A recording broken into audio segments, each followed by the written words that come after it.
গতকালকে যখন আমি রাতে কাজ শেষ করে বাসায় আসছিলাম, তখন আমার সামনে হঠাৎ করে একটা মোটরসাইকেল এবং একটা গাড়ি অ্যাক্সিডেন্ট হলো। তো মোটরসাইকেলটা অ্যাক্সিডেন্ট করা মানে মোটরসাইকেলটা অ্যাক্সিডেন্ট হওয়ার পর মোটরসাইকেল যে আরোহী সে গাড়ির উপর দিয়ে উড়ে গিয়ে রাস্তার উপরে মাঝ রাস্তায় বরাবর পড়ে যায়। এরপর আসলে আশেপাশে কেউ ছিল না। আমিই ছিলাম।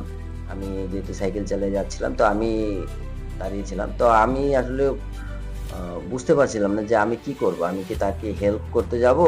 নাকি আমি আসলে কারোর জন্য অপেক্ষা করব? তো আমি ভয় পাইতেছিলাম।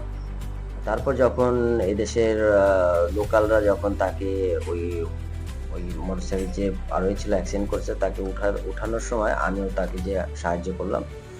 তো আসলে দেখলাম এই দেশের মানুষের একটা আন্তরিকতা অন্যরকম। একটা অ্যাক্সিডেন্ট হলে তারা যেরকমভাবে সবাই এসে তাকে মানে যেভাবে আ সাহায্য করলো। তো আসলে আরেকটা বিষয় হলো যে মোটরসাইকেলটা যেভাবে অ্যাক্সিডেন্ট করছে, আমাদের দেশে যদি সচরাচর এরকম অ্যাক্সিডেন্ট করতো তাহলে নির্ঘাত মৃত্যু। বাট মোটরসাইকেলটাও অনেক দামি ছিল। রেসিং বাইক আর মোটরসাইকেলের যে আরোহী ছিল সে পোশাক-আশাক এবং হেলমেট সবকিছু পারফেক্ট ছিল বলে সে ইনজুরি মানে আঘাতপ্রাপ্ত হয়েছে। তেমন কোনো ক্ষতি হয়নি বা ব্লাড বের হয়নি। তো কিছুক্ষণ পরে ওয়েট করতেছিলাম। কিছুক্ষণ পরে অ্যাম্বুলেন্স এসে পড়ল এবং অ্যাম্বুলেন্সে করে তাকে হসপিটালে নিয়ে যাচ্ছে। এক্ষেত্রে গাড়ি এবং মোটরসাইকেল ২ জনই সেটেল করবে বিষয়টা যে আ কে কাকে ভর্তুকি দিবে। কারণ গাড়িও এখানে আ আঘাতপ্রাপ্ত হয়েছে, ক্ষয়ক্ষতি হয়েছে এবং মোটরসাইকেলও আপনারা ভিডিওতে ছবিতে দেখতেই পেরেছেন যে মোটরসাইকেলটা প্রচুর ক্ষয়ক্ষতি হয়েছে।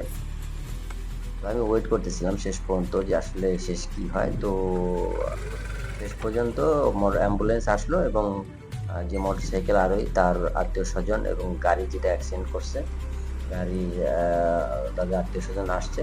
এসে আ সেটেল করতে চেষ্টা করতে মানে মীমাংসা করতে চেষ্টা করতেছে। আমিও দাঁড়িয়ে দেখতেছিলাম যেহেতু অনেক রাত ১২টা ১২:৩০ বেশি বাজে। আ গাড়ি যে চালাচ্ছে সে হচ্ছে ইন্ডিয়ান এদেশে। আর মোটরসাইকেল যে আরোহী সে হচ্ছে মালয়েশিয়ান, মালাই। তো সবাই ভালো থাকবেন এই পর্যন্তই। ধন্যবাদ।